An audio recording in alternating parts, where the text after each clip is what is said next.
Hello, we're here today with Dr. Peggy Semmingson.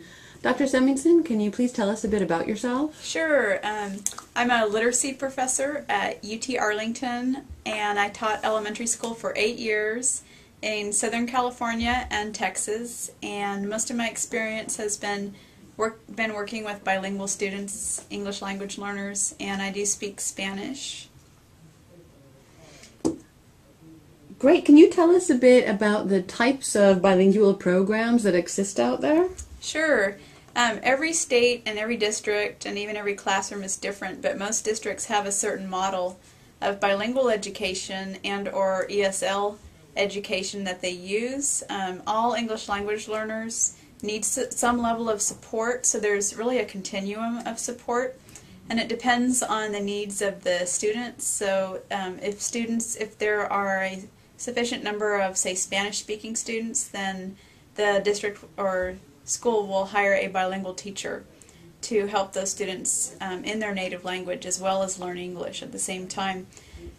So on the continuum, there's everything from English only with no support, which is rare but does happen, and then there's English only instruction with teachers who have been trained to carefully support students in language development as they learn English and acquire English. And then there's also types of support where teachers are using content area subjects to teach English, like using math and science, to really be strategic about teaching vocabulary and academic English, which is what all students need, but especially English language learners need a lot of vocabulary input and output.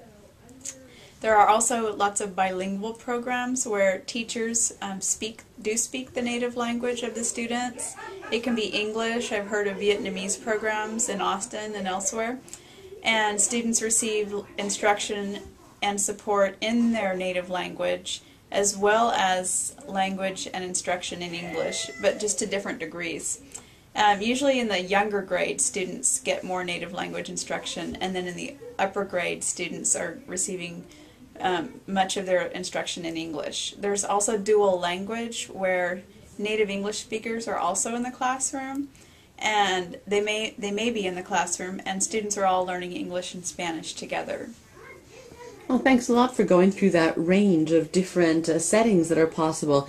But speaking from a more general matter, could you talk about what you think personally helps a child to succeed when they're learning English as an additional language in the classroom? Sure. I think there's actually two major areas in the literature.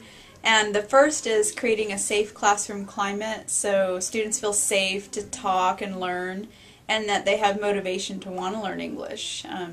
Oftentimes students can be linguistically isolated in their communities, and they may not hear English at home or in their community, and so it's really important that they get a lot of rich instruction in the classroom and that they feel safe and welcome and are able to speak and learn in that environment. So environment is important, and also just having a lot of rich vocabulary experiences that are meaningful to the students and authentic, and where they're integrating reading, writing, listening, and speaking with some kind of meaningful learning experience. And collaborative learning can help, where students are able to talk with one another in English, especially if the other students are native English speakers.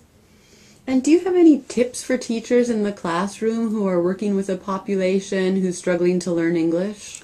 I would just say stay positive and encourage the students. Learn as much as you can about their background and culture.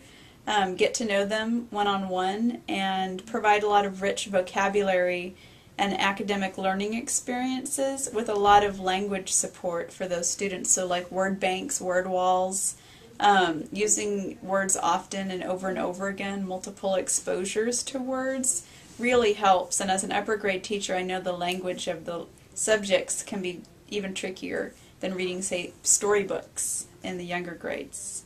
So it's important to have vocabulary enrichment. Thanks so much, Dr. Semmingson. Sure, thank you.